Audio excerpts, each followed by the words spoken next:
My name is Fatin Bucks and I am the first divorcee for Delightful Divorce. And of course, I've been collecting good news stories.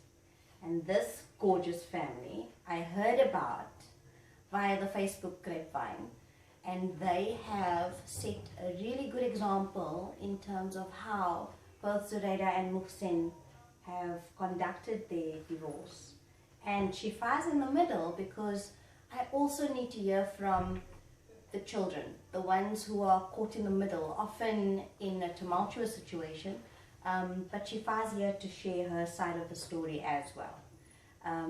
So Moegsien Hendricks, Shiefaa Hendricks, and Zuraida Hendricks. Ramat. Okay, so Zuraida, is that your maiden That's my name? family name, yeah. Okay, perfect. So let's start straight off the bat.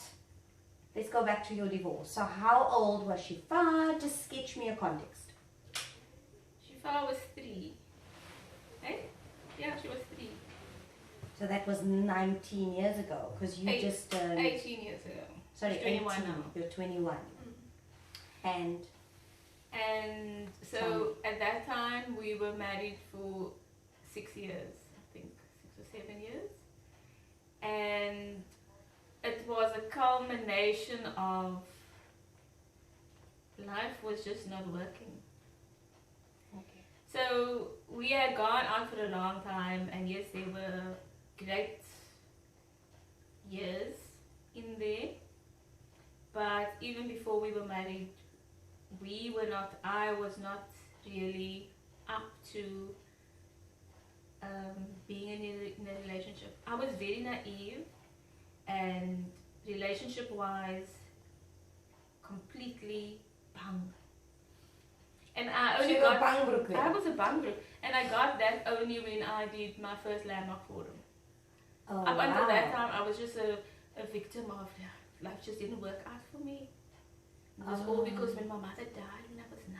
Oh, was that your story? Yes, my life just sucked from then. So so the marriage, yes, we produced Shiefaa, but it was mostly struggle.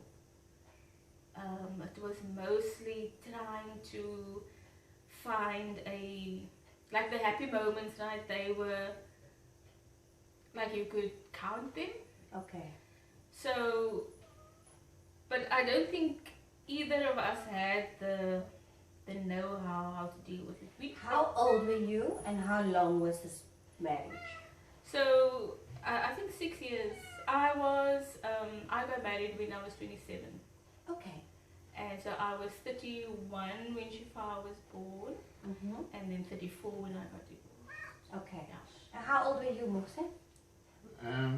2 years younger than her. Okay. Still 2 years younger. Okay. So there you were, obviously a childhood that you were a victim of in your mind when you entered this marriage. Yeah. And then did that make Moegsien your rescuer? Yeah, he was supposed to be the white knight. Damn it, Moegsien! Like, you know, in the stories, man, like, I wasn't supposed to do any work. Oh. I wasn't supposed to. You were supposed to know what you needed, when you needed it, Yeah. and if you couldn't read your mind, all hell would break loose. Yeah, because I certainly didn't know what We had a special way to deal with conflict, Okay. which I think is a very destructive way. We actually called it a cold war. Yeah. Cold We War. would not communicate with each other at all. Wow. And Was this also before Shiefaa? So it was a pattern? that was Before we were married. Before you were married also? So I think there was a moment when we had that tension, The Cold War? uncommunicated, Right. and then there was a moment in the lounge where Shiefaa, where we had some words, and Shiefaa was in another room, and she came out of nowhere, and she just came and she sat in between us. Right? She just went and sat on the ground, and she just sat there, right? It's like almost uncanny that she's sitting in between us now, but she sat there, and in that moment I realized that we needed help. It's like we couldn't continue with that pattern. you know. Oh, wow. And that is when we went for counseling. Right. And so we went for counseling, and then we would talk, and then we would get into the car and we would not say a word. Cold War continued. Yeah. It Wow. Because one of my views was that the counselor was taking his side. Oh, wow. Okay, so the counselor was a male, female? Female most. Female, more. Oh! You just spoke volumes in that most. Yes. So you made it mean a whole lot of stuff. Okay, wow. So the counselor took your side, Moegsien, so obviously you got off scot-free. Yeah, definitely. It's Did you know the counselor was taking your side when you were in therapy? I think at the time you obviously, you know, I mean, I think, you know, Zuraida's stories about the victim thing. For me, it was my first relationship. You know, I at a very young age became very serious when I should be dating and finding out more about the opposite sex. You know, I was very serious activist, and so that was my identity. So I came into a relationship not knowing anything about, you know, and a lot of it was, you know, based on views that I suppose I grew up with, you know, about relationship and love. I never knew anything. It was like really ignorant. And nobody teaches you. No, completely, right? So I mean, you get all these skills. I'm sure as an activist, you're going to learn a couple of things along the way, but relationships, nobody teaches us. No, absolutely not. And so we went back to, you know, there's a moment we went back to the counselor and we said to her, okay, this is not working, help us to get through this. And I think there was, we also went to a child psychologist. Okay. We went to a child psychologist and we said to look, help us to help a 3-year-old understand this. And she said something, it's, for me was very profound, it kind of landed, and she said, if mom and dad is okay, then the child will be okay. It's the moment that mom and dad are at loggerheads that the child feels conflicted. Yeah. And that just made sense to me. And I think that was part of the context and why we decided to set up a home and an agreement between us that we will give Shiefaa, you know, a life that, the best Yeah. That she is number one. Yeah. Yeah. Regardless of how the two of you. Regardless felt of one where we another. are. And it was also at the time when I had the opportunity to go and study overseas, particularly Netherlands.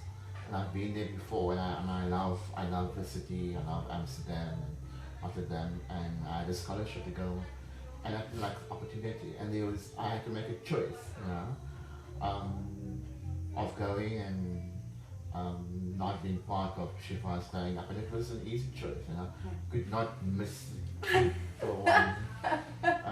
Like the thought of me not missing out on, you know, her growing up was just And we had to look at how do we not only behave but also what do we provide. And part of that was Moegsien making a request to be in the same space as us. Oh, so Which that's was a big also one. yeah. That's not conventional. No, definitely not. And So you are now staying put with Yeah. your girls, your ex-girl and your baby girl. yeah. How did you feel about that, Zuraida? So so let me just say how I was like very decent and Okay. you know, like I don't like a scene kind of thing. Is that because of That is are you just how I passive was- aggressive, or is this yeah. just how? Okay. So like we don't make a scene, neither of us. Okay. So no, when we got divorced, like people were, we also made this request, and we had just moved here into the space. We had lived in the main house previously. So I had a thought about that, and he said because he wants to be part of a life. And then we physically arranged it so that he is actually part of the household. And it took some, you know, creative thinking, because it wasn't what I knew about when people get divorced, that they still live together. And we had great support. Like, I have girlfriends, you know, I can talk to them, and this was just something that everyone said it's a great idea. Wow. Like, the family was, when they hear why it's for Shiefaa, and with hindsight, I think it was the best thing for her. So each of us had our own personal lives, but slowly we were in the conversation of creating family, and there were challenges. It surfaced a lot of issues that like was unresolved in my own journey, I think, you know, and my own all the baggage that I picked up along the way that I brought to the relationship. So I think post the divorce, that was in part my journey. Obviously not immediately, and it's spanning over 10 years of like doing the work, doing different things, and so that helped, you know, just a personal journey of growth and confronting all those stuff that that I had experienced but never dealt with or processed anyway. And I got professional help.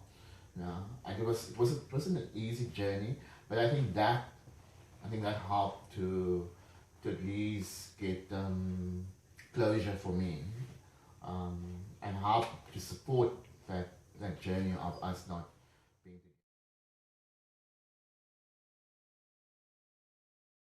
sort of my late 20s, early 30s. You know, it was an opportunity. Those things just came. You know, you open the door and they just came flooding, right? Yeah. It's like all this baggage that was packed in, and then you open it and all kind of start falling out, and so that is the moment that I say, you know, I need to go and see a counselor. Yeah. So I continued my own sort of therapy. I also went to a kinesiologist, you know, just tapping into all the muscle memory around trauma and kind of releasing that. And in between that, I did the Landmark Forum. Yes. I really got to see how my whole life was designed inside of an identity. And the rescue element that you spoke about earlier was definitely there, you know. Yeah. And I could see a pattern in my life rescuing, and so that was some of the work that I did. You know. The course is designed in a way that you get to distinguish things that's in your blind spot, but it's not just an insight. You actually get to be on the court. So part of it was calling Zuraida. Oh. And wow. Yeah, and I got to see, what I got to see is that, you know, I had a view about her, you know, and the view was that she was a control freak. And she would, like, you know, she would always tell me what to do, and pick up this and do that, and you know, I obviously resisted that, as the activists would do. Yes. And it was a source of a hell of a frustration. But the other part I saw was that that I never gave her access to what I was dealing with. I was the identity lone wolf, independent. Macho man. Yeah, exactly. Right. I couldn't communicate my emotions, and it shut her out. Yeah. And so I made a call and apologized to her.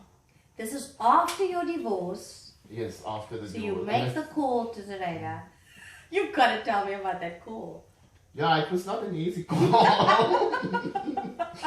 You know, you pick up, your voice tremble, hoping she's not going to answer. Because you made a promise that you are going to call it complete.